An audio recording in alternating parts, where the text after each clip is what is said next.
It's the store your father has cherished. So I think you should listen to his opinion. I suggested to Max, who was blabbering about the cash flow problem. My husband Max, who refused to listen to me, said, "This is my store now, and I am the boss. So don't disobey me."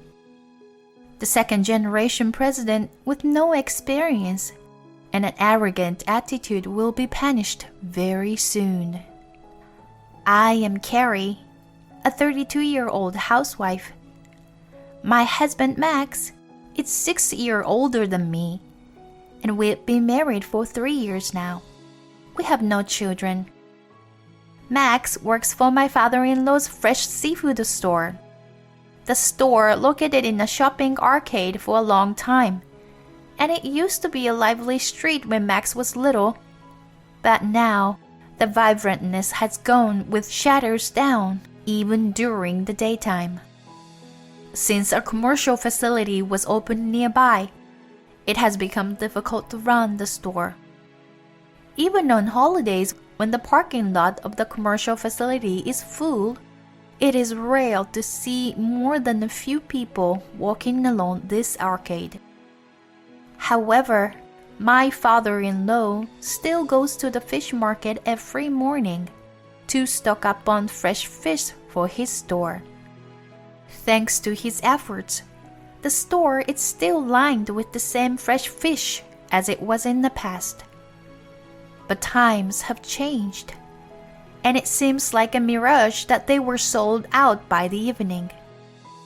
Yet, my father-in-law's customers are still coming to the store because they are fascinated by his personality. Max's mother passed away from illness when Max was a child. After that, my father-in-law single-handedly raised Max on his own. Max and I live in an apartment nearby parents-in-law's house. Our dream is to eventually build a house, and for now, we are living a simple, modest life for our future. My father-in-law is very supportive of us. He gives us fresh fish every day, always more than we can eat. Recently, we have been visiting my father-in-law's house more and more often to eat with him. The more time I spend with my father-in-law, the more I love his kindness and humanity. My father-in-law loves to drink.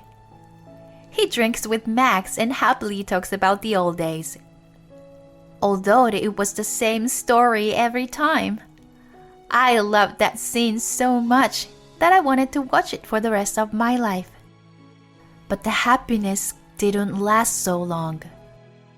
My father-in-law's store was even more difficult to run than I had expected. But he still went to buy fresh fish every morning. Whenever I saw the dinner he served using his fresh fish, I sighed instead of delight. However, my father-in-law still runs the store.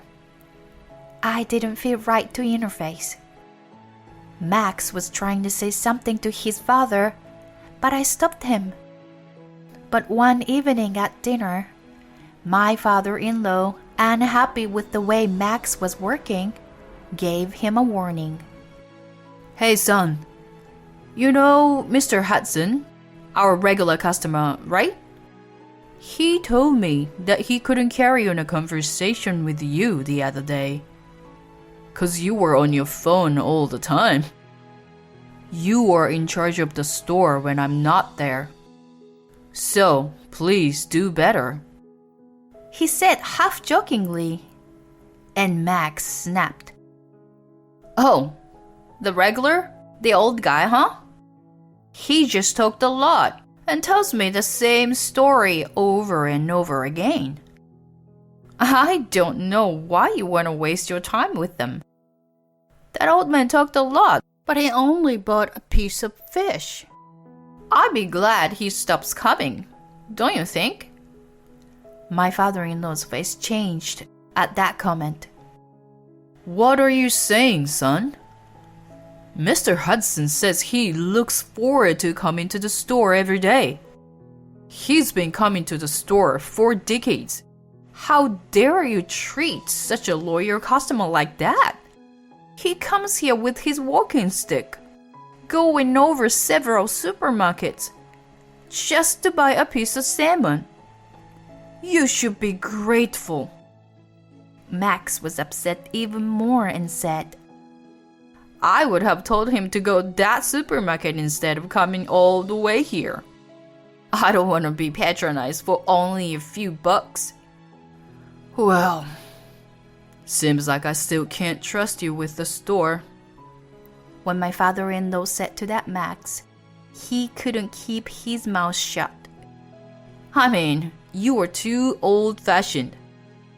What are you doing buying tons of fresh food that you can't even sell and forcing ourselves to eat it for dinner every night? You know, the store isn't making profit, right? If that's the case, there should be a better planning, like stocking up more canned or frozen fish that lasts longer. What are you doing, struggling yourself by thinking about others? To be honest, I was thinking Max had a point, but my father-in-law was determined. That's no good. It's going to shake the relationship we've built with our customers. They trust me. They come to the store because they trust me. If I did such a thing, I would destroy what we have built up over the years. I want to sell the freshest fish at the best price to the customers who come to my store. Look, if you don't want to run the store, I don't care. I'm not going to change my mind. With that, he went up to his room. That was the end of the day. I thought they would make up soon because they were father and son.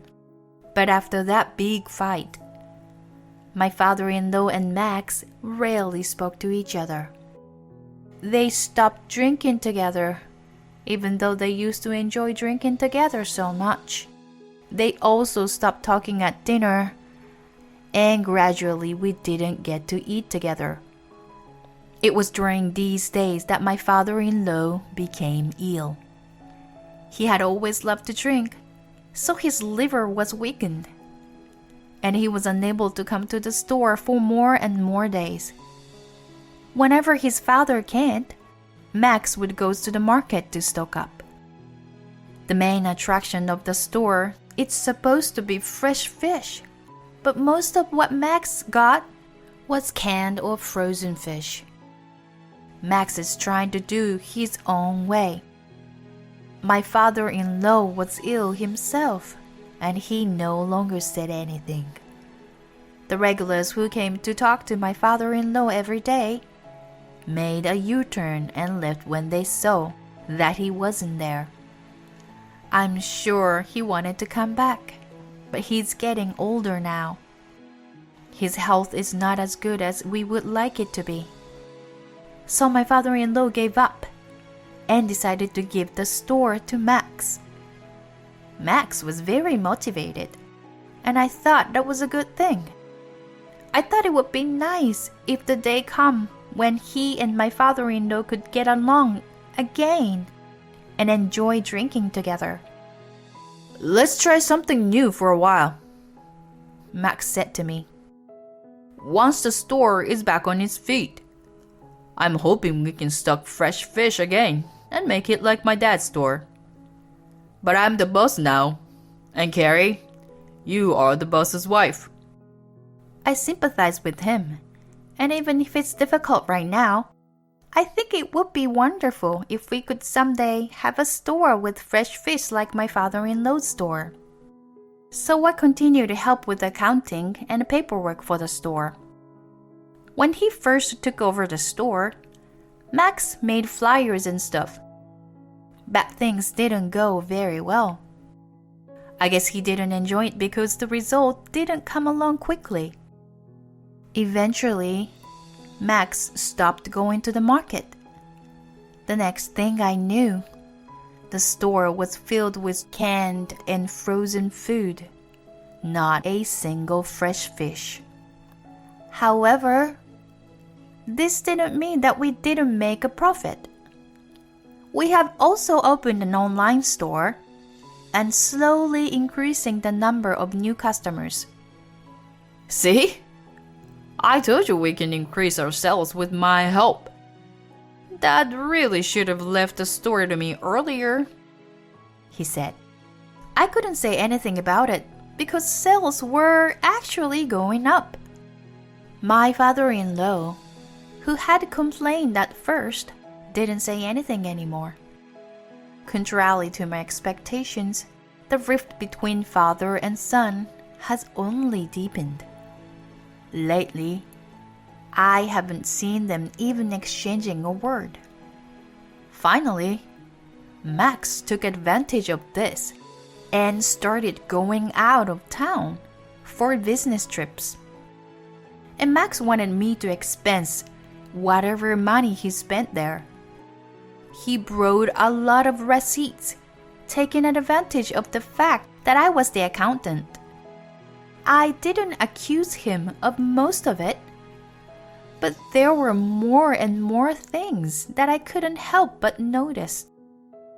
I told Max that such misconduct would not be tolerated and that we would be in a big trouble later.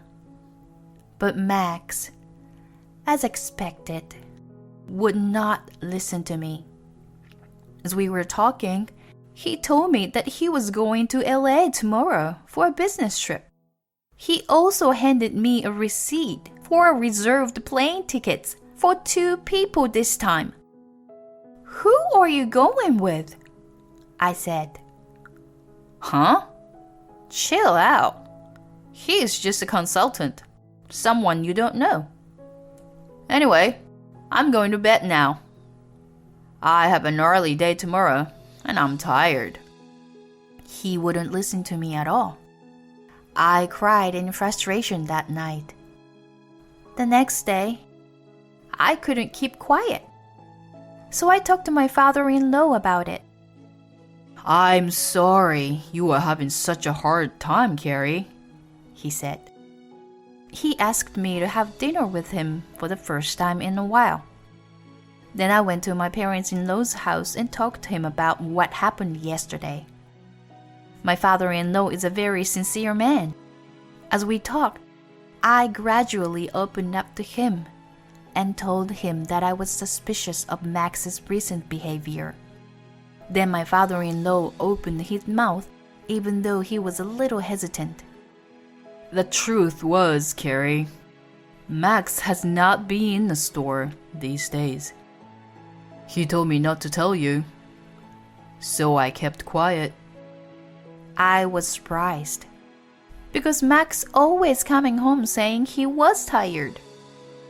And my suspicions became more and more certain that Max was having an affair. Everything made sense. Too many business trips, receipts, and this time, a business trip to LA.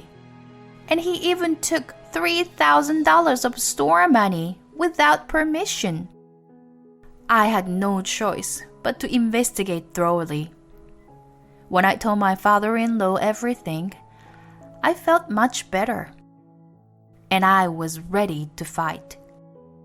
My father-in-law said he would help me, and I was grateful for him. Then, Max came back. He said the trip was to receive a consultation, but it didn't look like he learned a single thing. He gave out a lot of receipt to me like it was nothing. No, you can't expense them. You'll get into a lot of trouble if you keep doing this. When I said that to him, Max expressed his anger. What? Who do you think you were talking to? I'm the man. So shut your mouth. You just listen to me and do what I say. I snapped. No way. How can you talk to me like that after all the support I gave you? Do you even have any idea of our recent sales? We don't get enough orders from the online store anymore, as if it's already closed. Even when we open the store, all that comes in is air. If you don't work, there's no income. You know that, right? Everything I have been holding back until now has come out.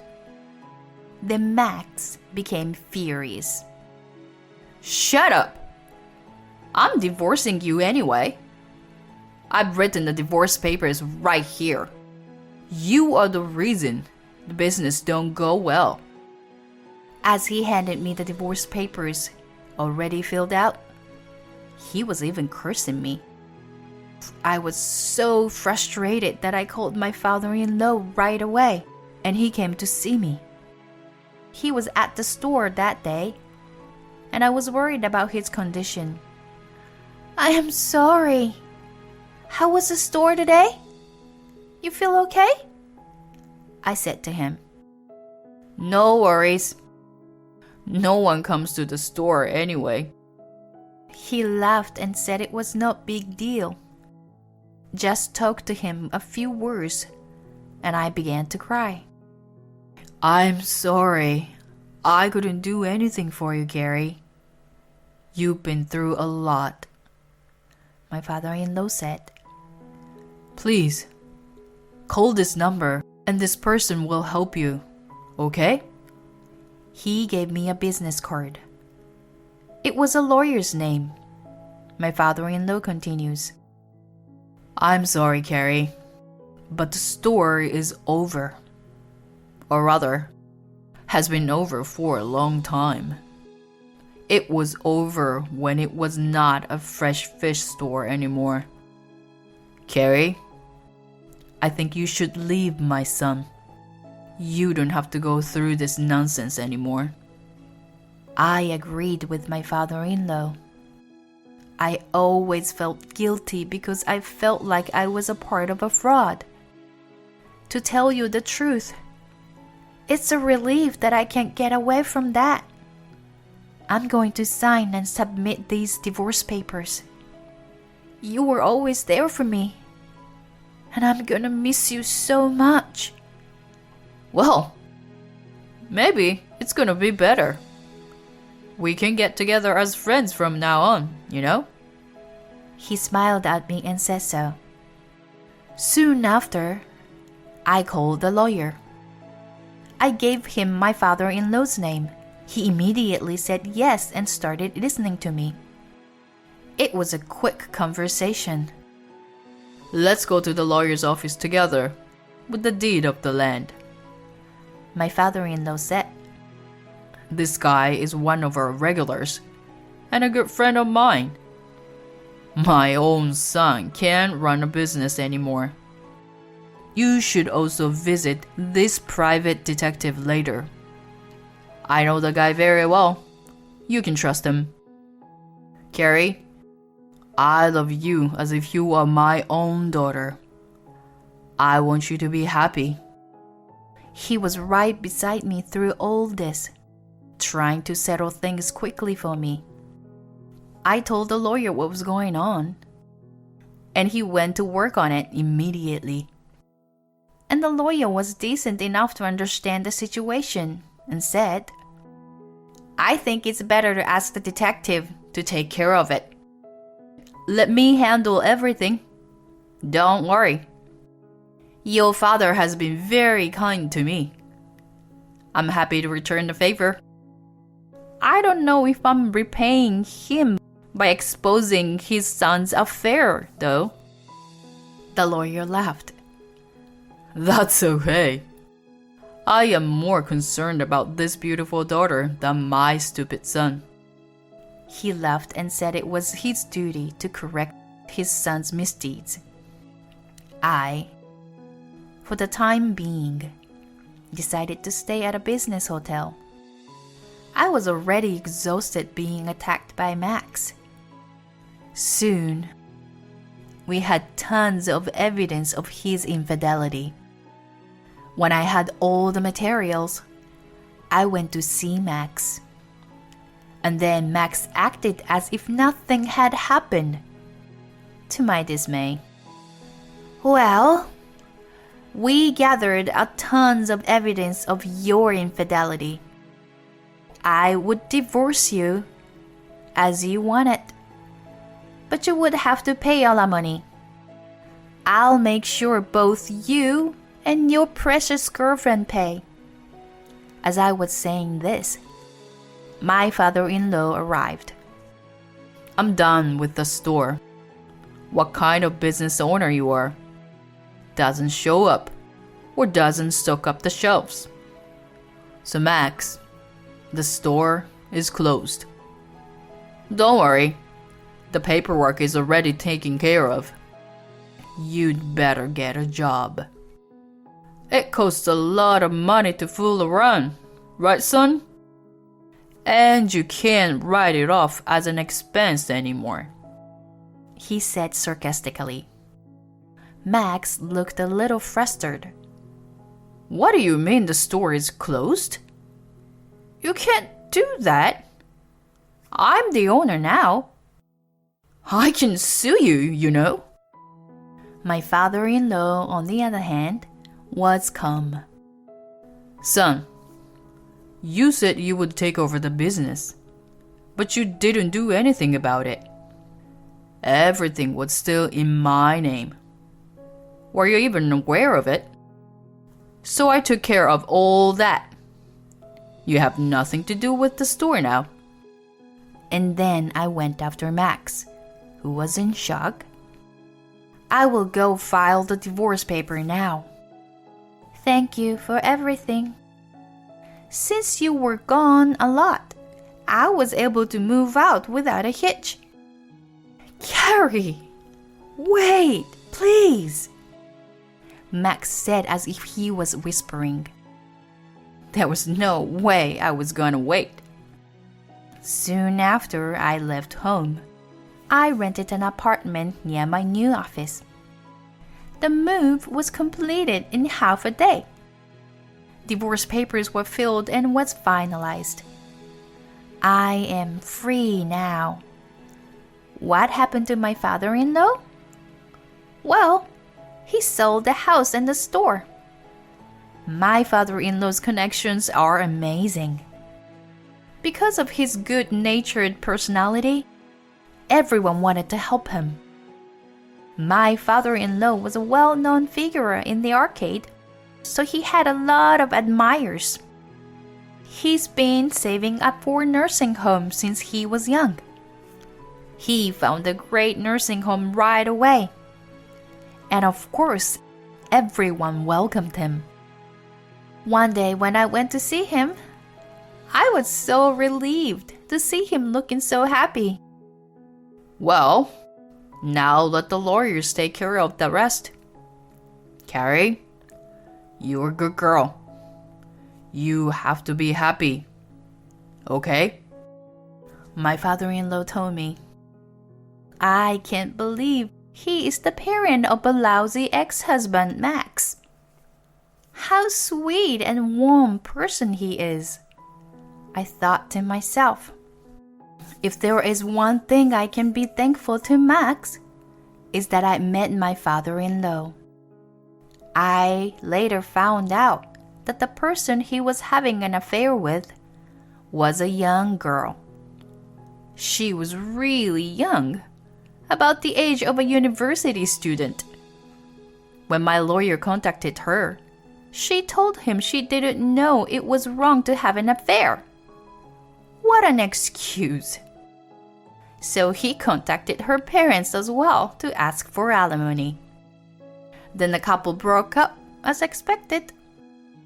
Max lost his job, his family, and his girlfriend. Adding to this, he also evaded taxes. Seems like when the company went bankrupt, he was investigated. He was hit with unpaid tax bill. He couldn't get a loan from the bank, so he borrowed money from a consumer credit company. Hope it wasn't a loan shark. Max is currently working part-time at a late-night gas station and construction site. I really think that he could work so hard. He should have started working in the first place. The only thing I think is great about him is that he is scared of the lawyers and the alimony is never delayed. My father-in-law and I contact each other regularly. Every time I hear his voice, he sounds full of life. And as for me, I'm working every day. Work has helped me through the times when I was somewhat lonely. I think I'm gonna take a break from romance for a while. Thanks to the alimony, I've made a lot of money. And now, I'm thinking about buying a condo. I promise myself to continue to work hard and become a truly independent woman.